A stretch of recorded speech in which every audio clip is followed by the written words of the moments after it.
My dear children of class 10, today I am going to teach such a poem which you like the most, because the name of the poem is Amanda and she is a teenaged girl. And you also belong to that period, that is adolescence. That means you are neither a child nor an adult. So there lies the confusion in your mind, where to go. You don't have any space in your life. You're often instructed by your parents, isn't it, children? So this poem is mainly for you, okay, and you will like it. You see, first, the title of the poem, Amanda, and note of exclamation. Have you ever seen any poem whose title is Amanda and the punctuation mark is note of exclamation? No. Note of exclamation here means that Amanda, when she is called by her mother, she starts up. Okay, so there's a note of exclamation. Amanda, like this. And this is written by Robin Klein. And the pronunciation is Klein or Klein. You can call it both, right? And before going through the poem, you should know about the poet. Now, Robin Klein is from Australia. And he is such a poet who takes in his pen the everyday and universal happenings of life. Activities pertaining to small children are very dear to him, as they represent innocence, love, smartness and their nature, as you symbolize. You children always symbolize innocence, smartness, and you need freedom. You yearn for freedom. You crave for liberty, isn't it? Now the poem implies that it is a responsibility of parents to provide proper upbringing to their children without making them feel trapped, right? Now the poem is about a small girl, Amanda, who is constantly nagged by her mother. The mother is obsessed with her child. She feels trapped. Amanda naturally feels trapped, as you always sometimes feel trapped like this. Her imagination is not given enough space. That is, Amanda's imagination is not given enough space, which makes her angry. She even wishes to be an orphan. Just imagine. Orphan means without any parents. And her anger makes her whimsical, that is moody. Now I am coming to the poem. I'll explain each stanza line by line. Now, the introductory part I had already explained, but still I am reading out, which is given in your text. All of you open your book, page number 61. Now, every child feels that he or she is controlled and instructed not to do one thing or another. And this is a common experience of yours. You too may feel that your freedom is curtailed. Curtailed means cut short. Now, you can write down some of the things you want to do, but your parents, elders do not allow to. I think you have lots of complaints, isn't it, against your parents. Parents are always well-wishers. Elders are always well-wishers. But sometimes you are instructed in such a manner that you feel trapped totally, isn't it? Now to read the poem aloud, form pairs, each reading alternate stanzas, and you are in for a surprise. So this surprise is expressed by this exclamation mark. Amanda, in this way you will have to call out. Now the first stanza is, this is the instruction of the mother. Don't bite your nails, Amanda. Don't hunch your shoulders, Amanda. Stop that slouching and sit up straight, Amanda. You see the tone of speaking. The mother is instructing. The mother is imposing something on Amanda.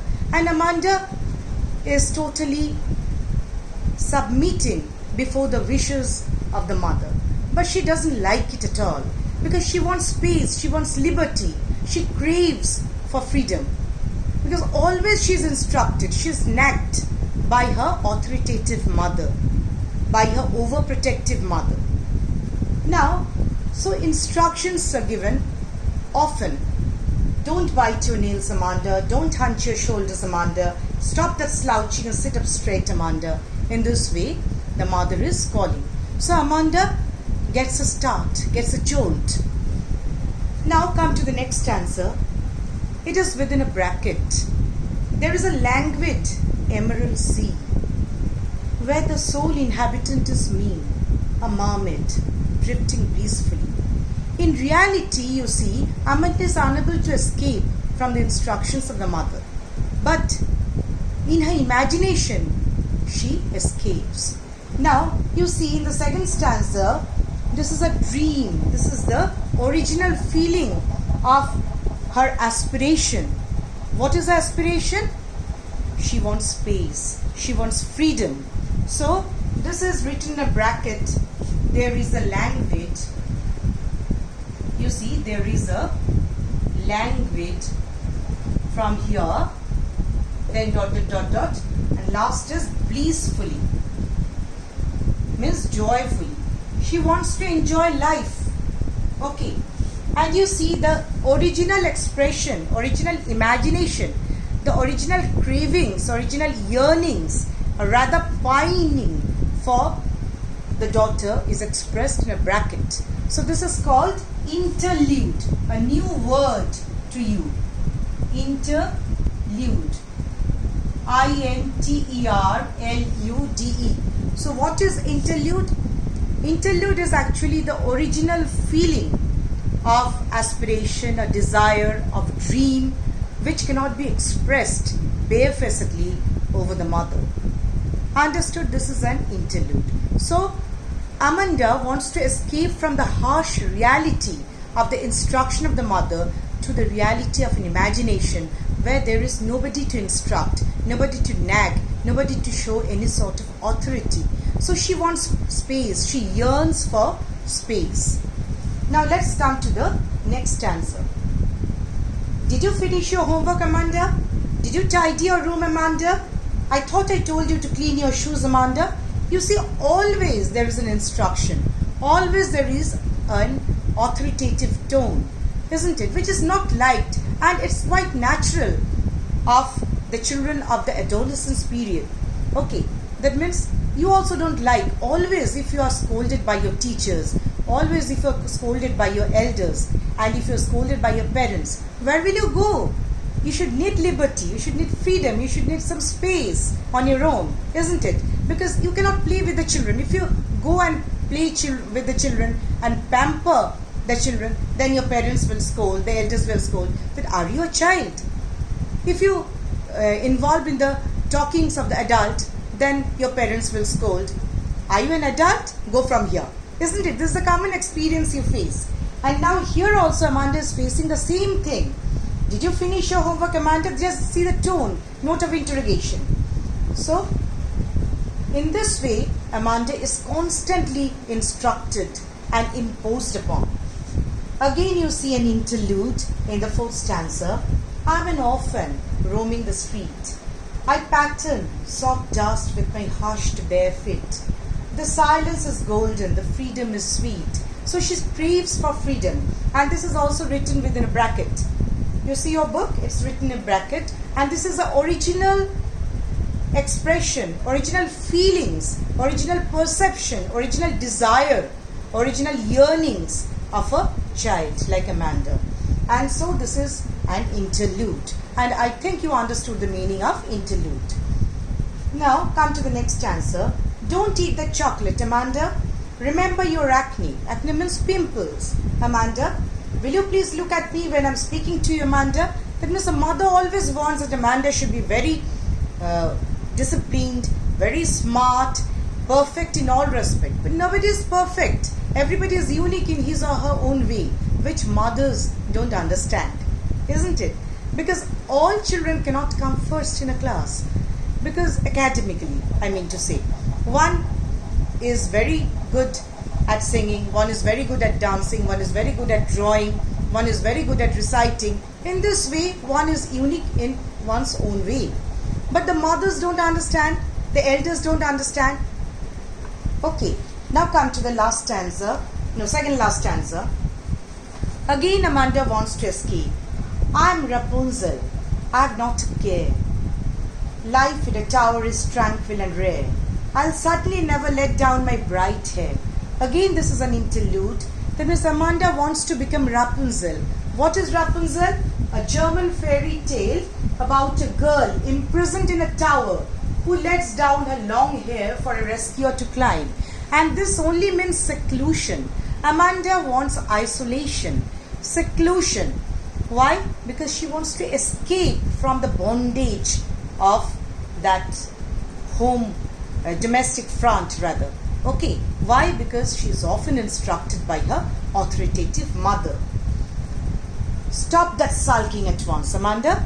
Again, the mother is giving instructions. Stop that sulking. Sulking means in a bad mood.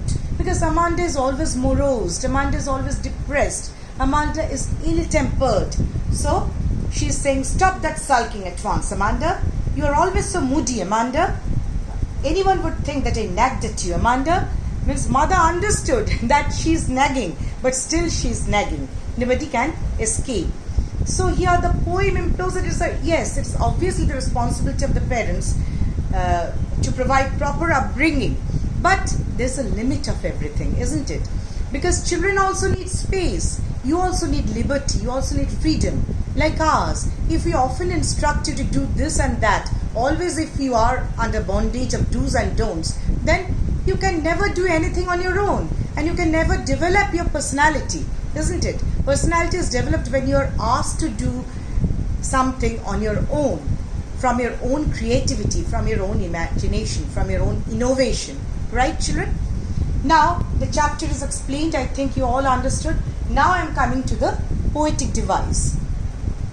You see, in the stanza, interlude I already mentioned. In the first stanza, third line, stop that slouching. Stop that slouching.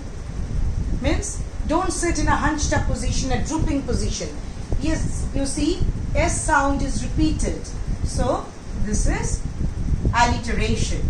Okay, alliteration, S sound is repeated twice. Not twice, thrice. Stop that slouching and sit up straight. S sound is repeated tetra, that means 4 times. Now, in the second stanza, in the interlude, there's a languid emerald sea. Emerald sea. Yes. Emerald sea. Emerald is a precious stone, green in color. Now, there's a languid emerald sea. This is a metaphor. Okay, it's a comparison. Sea is compared to emerald. Okay, like a precious stone. So this is metaphor. Then comes repetition. So what is repetition? That means repetition of any particular word here and there in the poem. Okay, that is repetition. Don't bite your nails, Amanda. Don't hunch up. Then, did you finish your homework? Did you tidy? Then don't eat that chocolate in the last stanza of the first page. So that is repetition. But at the same time, this is anaphora. Okay, I'm writing on top here, anaphora. Now children, you should understand the difference between anaphora and repetition. Anaphora means which is used in the first line. The starting of the poem, you see, the first stanza, don't bite your nails, don't hunch your shoulders, don't is used in the first line, a particular word. So that is anaphora. You will write anaphora, and this is much more appropriate. If you write repetition, that is also not wrong, but anaphora is much more appropriate. And that is the basic difference between repetition and anaphora. Okay. Then, did you finish your homework? Did you tidy your room? In the third stanza. So, did is mentioned in the starting. So, this is also anaphora. Okay, children? And the word meanings are already given here. You see the word meanings. Hunch, misbate, slouching, drooping, languid. And now, you are always browsing internet, always browsing mobile. So, naturally, you will get to know the word meaning. Still, I am writing for your convenience. Okay. So, this chapter, I feel that it is for you. It is meant for you, the teenage boys and girls. And what do you mean by teenage? teen, T-E-E-N. You see, teenaged. Boys and girls. What do you mean by teen? That means 13, 14, 15, 16, 17, 18, 19. Okay, so from 13 to 19. Teenaged girl, and this period is also called adolescent period. Adolescent, okay. A-D-L-O-S-C-E-N-T, adolescent period. That means you are neither a child nor an adult. So, your stage is described in the poem by the poet Robin Klein very beautifully, and try to perceive the mood of the poem, and it's your poem, children, so try to understand. You will love it and you will enjoy this poem. Thank you, children. That's the end, and stay safe. That's all for today.